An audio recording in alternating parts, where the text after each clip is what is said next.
reward. A bygone age, summed up by Emily Post. Remember long ago when I myself was no more than a child, we suspected a certain aunt of ours of using rouge. It was wicked. Oh, Cousin Bertie rouges. Oh, yes, she does. And we stooped around in her room looking for a rouge box or something, and we found finally some red roses, very cheap red roses, in a top bureau drawer. We pinched them and the color came off, and we said, she rouges, and it was wicked. That was the idea of wickedness long ago. Standards may alter slightly. Times change.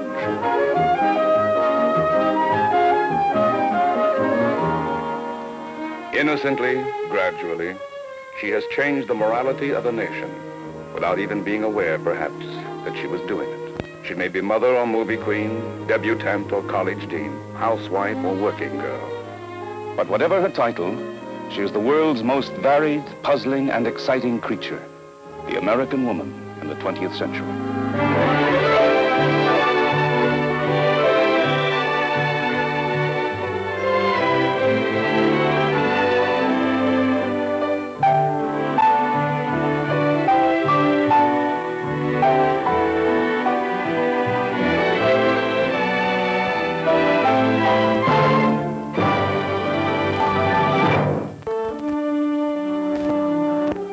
Thou shalt bring forth children. And God said unto them, be fruitful and multiply, and replenish the earth. This is the pride and sole province of womanhood, when from their triumphant moment of pain comes life.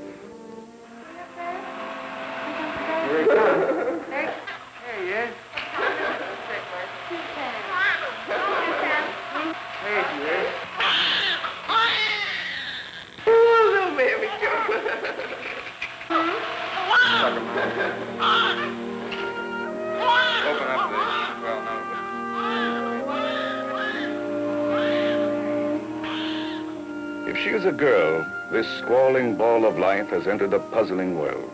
The rules that shaped her mother's life will change in the course of hers, as they have without stop for more than 60 years since the turn of the century, when a woman held sway over half the world. England's awesome pillar of respectability, Queen Victoria, sets the standard for an age of elaborate manners and high-minded morality. But in 1901, the 20th century begins. Victoria dies. Victoria's rigid code of behavior will give way to a sophisticated morality epitomized by England's new king, Edward VII, a playboy prince. In America, society of the day is known for its genteel respectability. The specifications for propriety are rigid, especially for a woman. She may not smoke, and her strongest drink is a sip of wine. She can never discuss human anatomy and blushes at the mention of a kiss. In short, a good woman is expected to be brainless, spineless, sexless. As the Edwardian spirit takes hold, however, young American girls cautiously begin to defy convention, expanding bit by bit the cramped confines of their tightly corseted world.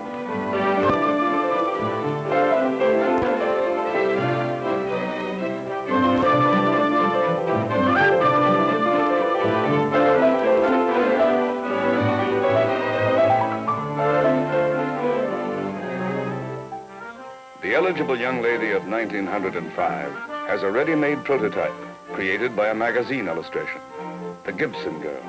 She captures the essence of what the American woman wants to be: fresh, willowy, beautiful, and capable of reducing her suitors to manageable size with ready wit and sharp tongue. Shall we talk or dance? I'm so tired. Let's dance. I sometimes wonder whether all those things you said to me were true. What difference does it make? We both believe them. Young man, have you been trying to kiss my daughter? No, sir. I've been trying not to. You're so awkward in your lovemaking that sometimes I'm suspicious. Of what? That you may be sincere. When the Gibson Girl marries, she looks forward to a bright future. Magazine ads of 1905 proclaim that housework is no longer drudgery. Gas stoves do away with that messy, smoky wood burner. The revolving wheel all-steam metal washer allows you to do other work while the clothes are being washed. The American woman finds herself inundated by work-saving gadgetry and the products of a new technology.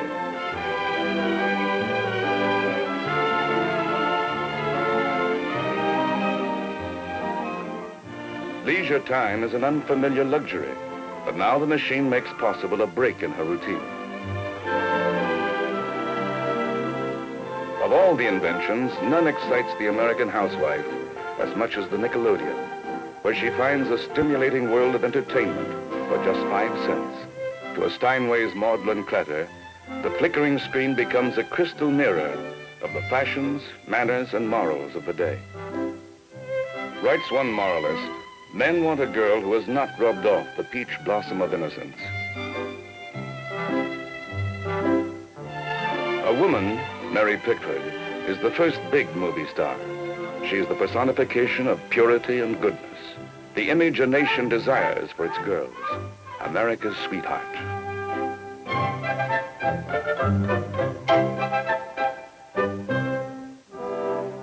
The perennial child on screen is in reality a shrewd businesswoman, the delight of feminists who claim that American women should be independent, financially, morally, and spiritually. But to women limited by custom to careers as teachers, if they have the background, or social workers, if they have the stamina, or nurses, if they can obtain the training, independence is a puzzling and vaguely disturbing concept. For the poor, there are jobs, but not independence. In 1905, 1 million women work in factories for $8 a week or less. Their labor is demeaning, the hours incredibly long, and factory conditions are dangerous. The nation's social conscience is finally pricked by a tragedy, the Triangle Factory fire. The dead are lined up on crude stretchers in the street. 146 victims, most of them women. Outrage triggers a wave of protest. Organizations like the Literary Teacups of Fargo, the Thursday Morning Club of Denver, suddenly change character. They take up causes instead of books. Women's suffrage, women's right to vote, arrest to plead their cause. Teddy Roosevelt uses suffrage as a Republican campaign issue in 1916. Suffragette demonstrations disrupt the election campaign and lead former President Grover Cleveland to say, sensible women do not want to vote. Relative positions to be assumed by man and woman were assigned long ago by an intelligence higher than ours. In 1917, the suffragette movement is sidetracked when America plunges into World War I. War, writes reporter Vera Britton, is essentially the expression of masculine aims and methods. It is hostile to women's social and biological values. But nevertheless, Mary Pickford sells war bonds, and America's sweetheart in her own way symbolizes the alien world of war, private domain of men.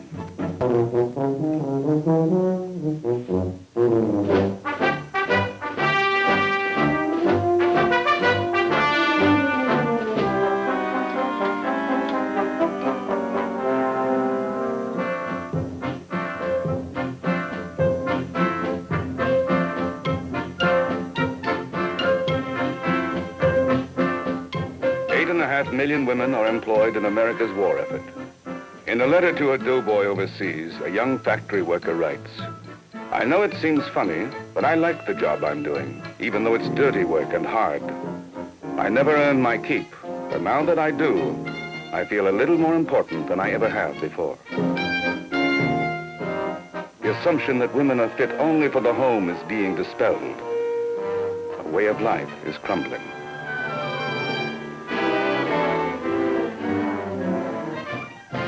The war is over, the Yanks are home, and the once shy Gibson girl greets her soldier with a boisterous rapture she's never displayed before.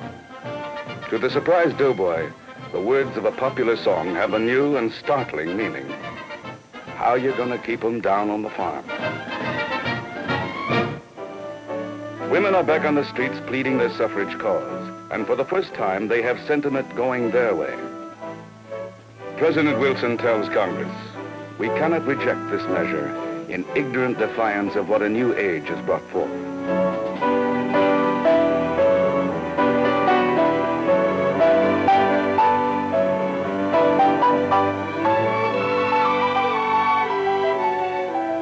With suffragettes lining the Capitol steps, the suffrage amendment is signed on June 4th, 1919. Born out of a hunger for recognition and independence, nurtured by 2 chaotic decades of change, the movement had grown into an unstoppable force. For the followers of Carrie Chapman Cott and Harriet Stanton Blatch, Susan B. Anthony and Lita Stokes Adams, the battle is done.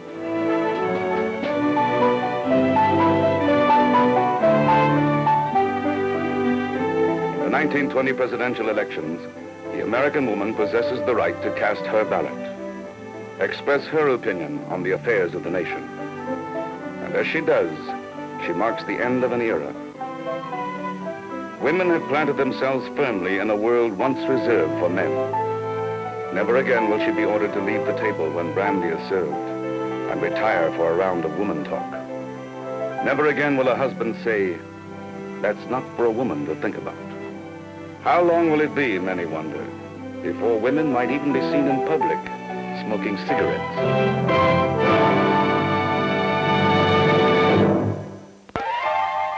March, march, march, you army of the Lord. Smash the swinging doors and crush the curse of barleycorn. The American woman in 1920 takes on another crusade, prohibition. And Carrie Nation couldn't ask for anything more. Morality triumphs on July 16th, 1920. Temperance becomes the law, and demon rum is banished from the land.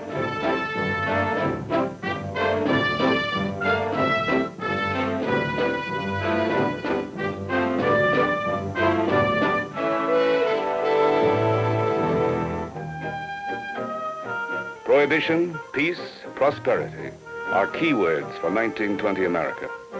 The best years, it is said, are yet to come. But the fashions and manners of a nation are quietly, subtly changing, the direct result of prohibition and prosperity. In the mainstream of American life, however, the optimistic calm remains unbroken. Among the first who sense the new era are the girls who flood the country's colleges. A president of Yale once declared, women were mentally unfit for higher education. Now, in the 20s, of every 7 doctorates is earned by a woman. Tomorrow, they will be the flappers, the jazz babies, the flaming youth. They will read of themselves in the pages of F. Scott Fitzgerald and know that the world into which they will graduate is theirs to shape.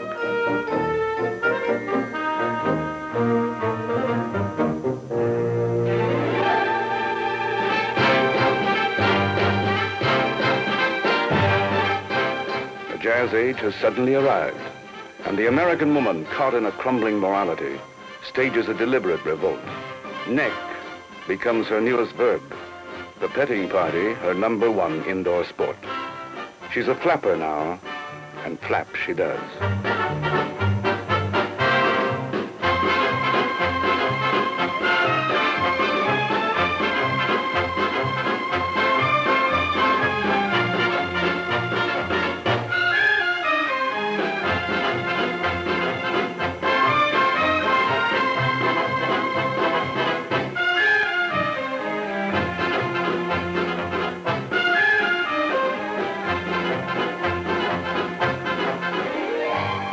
Women express their defiance in a variety of ways, sane and insane, all unmistakable celebrations of their newfound freedom.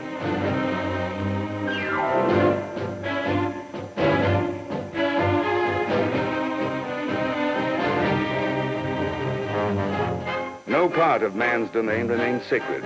Restraint is out of style. The emancipated woman is everywhere.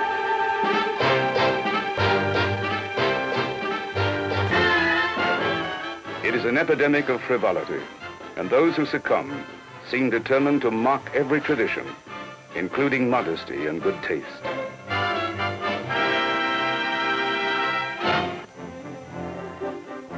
Less foolish and more significant is the rise of women in sports. Already man's rival in sex and society, the female athlete carries woman's challenge to the playing fields of a nation. And serious competitors, such as the young Babe Dietrichson, become proud new symbols of woman's freedom.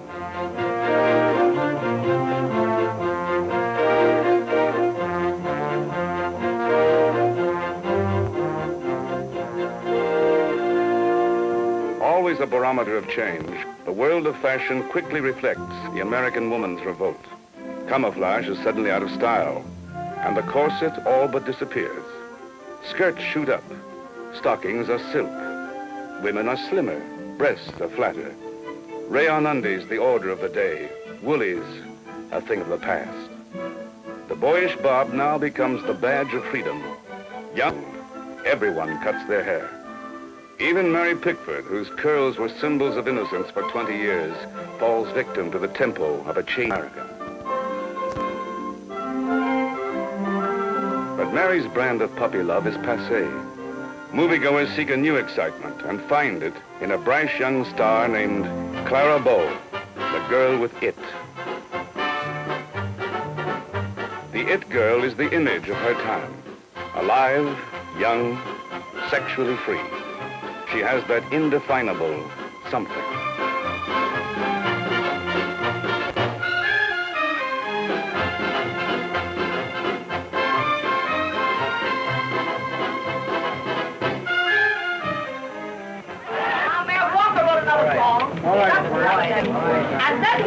Mary Louise Cecilia Guinan has it.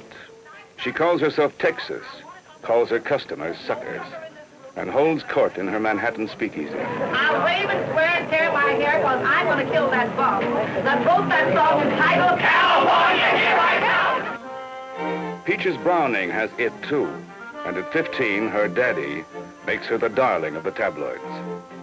It is also the bittersweet verse of Edna St. Vincent Millay, burning her candle at both ends, and the effortless form of Helen Wills, who captivates the public and earns 10 world titles.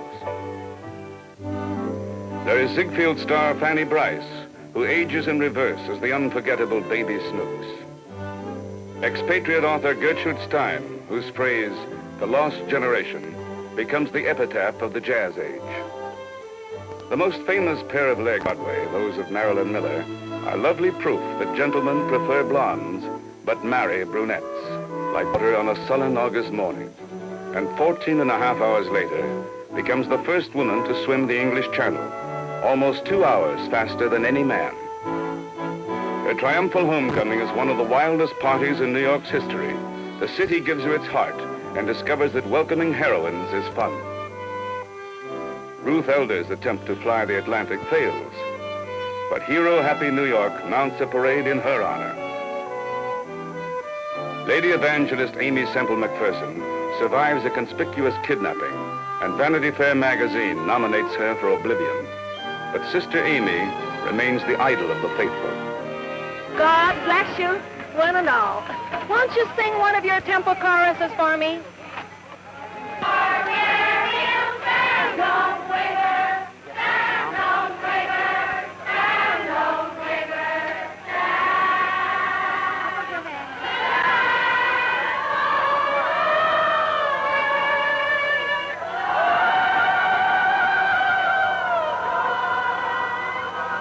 Of them all, no one has more it than exotic Pola Negri, and she has Valentino.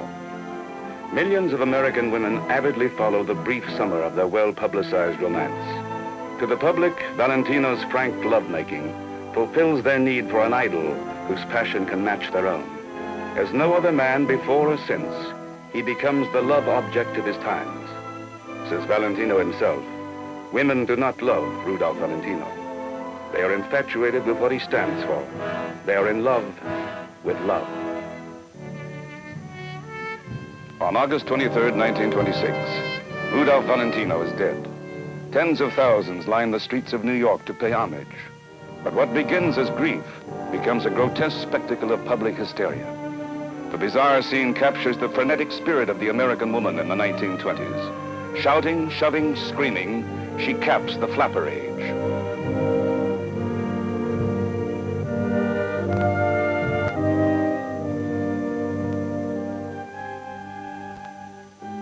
It's the morning after the decade before. The party ended at precisely 3:30 p.m. on October 24th, 1929. Black Thursday, the day that Wall Street collapsed, the day the Depression began.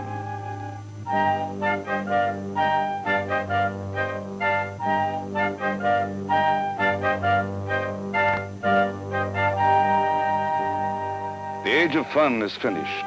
There are 11 million unemployed. For the families of a nation, the common terms food, clothing, shelter take on a new importance. A feeling of apprehension, even fear, replaces the unchecked optimism Americans once felt, and they begin to search for reasons within themselves. The flapper never walked a picket line, but now, for the first time since suffrage and prohibition, the American woman finds her social conscience.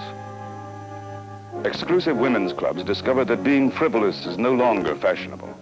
With unaccustomed earnestness, they take on the nation's problems. As individuals, they feel uneasy at having in an age of have-nots, and so they devote their time to good works and charity.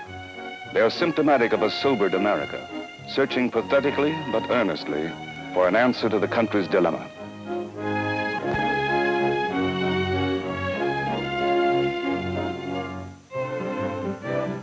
Happy days are here again.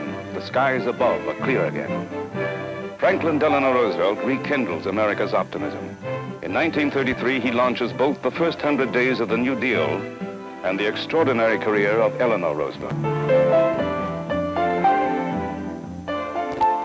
Franklin knew that life would be very uninteresting to me, she says, if I didn't feel I was accomplishing something. She tours the nation on FDR's behalf, reporting to him on conditions she finds. And in her own way, she settled for American women in the 1930s.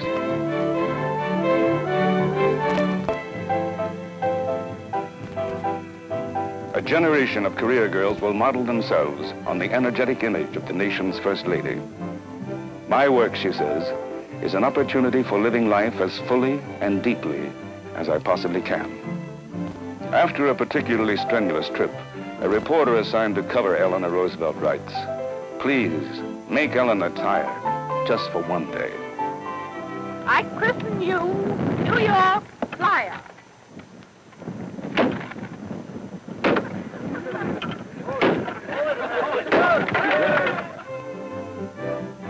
While Eleanor Roosevelt pioneers a new role as First Lady, other strong-minded women emerge as forceful representatives of their sex. Women as FDR's newly appointed Secretary of Labor, Frances Perkins. Without high wage earner purchasing power in the United States, we cannot maintain business or industry or our population in the way in which American standards demand. Margaret Sanger, outspoken advocate for birth control, offers her cure for the Depression. Every working man knows that it is far better and easier to bring 2 children into the world and provide for them decently on the average wage of $35 a week than it is to have 8 or 10 children on the same wage. Reporter Dorothy Thompson warns of the dangers brewing across the seas. We've seen the entire structure of Europe start to topple down. And we've seen it collapse, not by the will or the decision of the peoples concerned, but on the order of a single man. Goldman, etching radical, airs her views as well. I will leave the country rather than deny my ideas. I prefer to stick to my guns. And then there is an arbiter of manners named Elsa Maxwell. Ladies and gentlemen, Mr. John Keogh, the latest addition to New York society. And New York society is cafe society. Gossip columns report on their antics, and a nation vicariously enjoys their exploits. Meetings are held at the Stork Club, Al Morocco, or Jack and Charlie's 21. Members are expected to have a flair for publicity, a knowledge of the Big Apple, and money. Lots of it. Doris Duke has it, $30 million, and a sense of independence. Barbara Hutton has it, and the self-assurance of the richest girl in the world. Standard bearer for Cafe Society is debutante Brenda Frasier, and her hijinks make headlines. She's queen of the season, catch of the year, and finally, the beaming known as Shipwreck.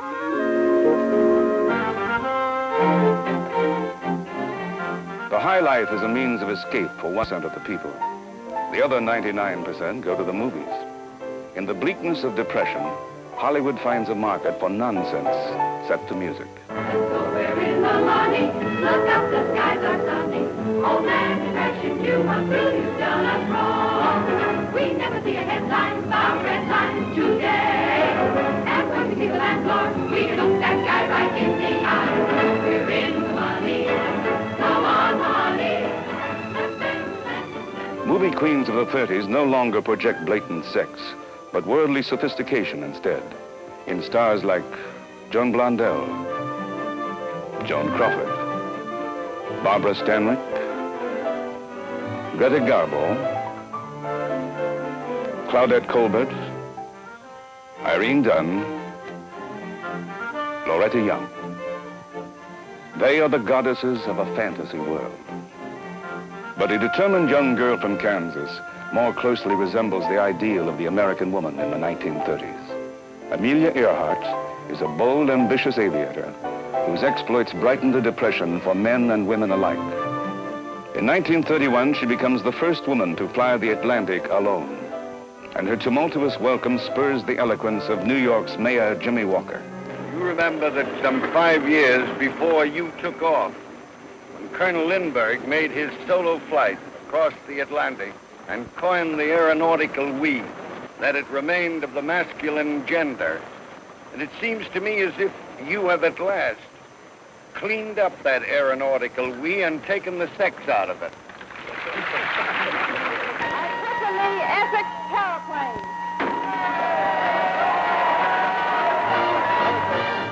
As a celebrity, Amelia Earhart uses her fame to promote the nation's interest in commercial aviation. In 1937, she announces planned around-the-world flights, and with her husband, publisher George Putman, she takes a gentle poke at her own determination to succeed. Well, how about taking me along? Well, of course, I think a great deal of you, but 180 pounds of gasoline on a flight perhaps might be a little more valuable. Yes, 180 pounds to 180 pounds of husband. I think you've guessed right.